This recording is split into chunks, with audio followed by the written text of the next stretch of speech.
On le rappelle, l'armée russe, on le voit sur cette carte, continue son avancée terrible dans le Donbass.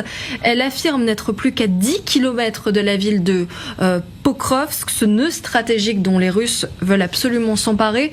Les Russes s'approchent tellement que l'Ukraine a décidé d'évacuer les familles avec enfants qui se trouveraient dans les environs. Ça devient compliqué. Oui, 12 km, c'est largement la portée de l'artillerie des Russes. Donc effectivement, je comprends que ceux qui restent comme famille, parce que je pense qu'il y a pas mal qui avaient déjà dû être évacués, soient plus là. Donc c'est un Pokrovsk qui est une ville militaire importante pour les Ukrainiens, parce que c'est un endroit d'où part toute la logistique pour le front. Pas simplement sur une direction, mais sur plusieurs directions du front. Il faut imaginer que les militaires, ils ont une vision de la carte et de la géographie qui n'est pas du tout celle des civils. C'est-à-dire qu'on voit le terrain comme étant un appui pour la manœuvre. Et les villes font partie du terrain. Voilà. Et donc la ville, c'est ce qui permet d'avoir des dépôts, éventuellement de scinder ces dépôts pour ne pas mettre tous ces dépôts logistiques au même endroit. Parce qu'une seule frappe permettrait d'affaiblir considérablement votre logistique. Donc tout ça permet d'organiser, si vous voulez, et puis une ville, c'est un nœud routier, on le sait, en France, partout, c'est un endroit particulièrement. où converge, voilà. Et donc là, c'est particulièrement un nœud routier, donc la logistique, c'est des stocks et des flux. Les flux, c'est par les axes routiers et les axes ferroviaires. Et Pokrovsk est un de ces nœuds, voilà, et donc qui permet de redistribuer au plus près du front une logistique qu'on essaie de pas trop centraliser pour des raisons de protection que j'évoquais à l'instant. Voilà, c'est pour ça que c'est vital. Mais 12 km à la vitesse où vont les Russes depuis quelques mois, c'est pas non plus complètement demain.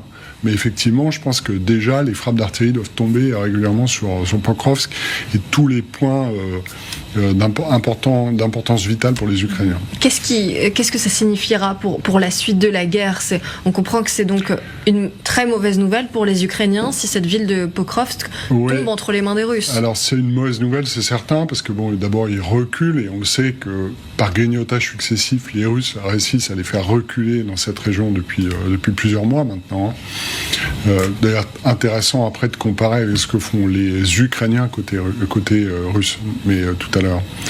Là, c'est une mauvaise nouvelle, je ne peux pas m'empêcher de penser que quand même les Ukrainiens ont déjà la solution, ont déjà réorganisé leur dispositif en vue de la perte de Pokrovsk. Maintenant, c'est pas parce que Pokrovsk est à 12 km que Pokrovsk est pris.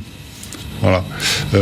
C'est beaucoup plus dur de prendre une ville, c'est beaucoup plus défendu que d'avancer en race campagne.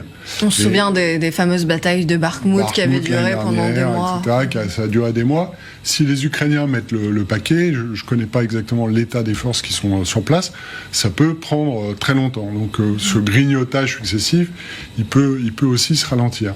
Voilà. Je ne peux pas imaginer que l'état-major ukrainien ait lancé son offensive en Russie, dans l'oblast de Kursk, sans s'être dit, bon, qu'est-ce qu'on fait pour Pokrovsk si ça tombe et comment on va le défendre. Merci d'avoir suivi cette vidéo jusqu'à la fin et surtout n'hésitez pas à nous partager vos avis et impressions dans la section des commentaires pour qu'on puisse échanger dans la section des commentaires précisément.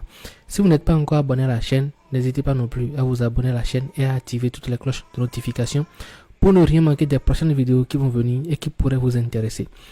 On se dit à la prochaine pour une toute nouvelle vidéo et d'ici là, portez-vous super bien.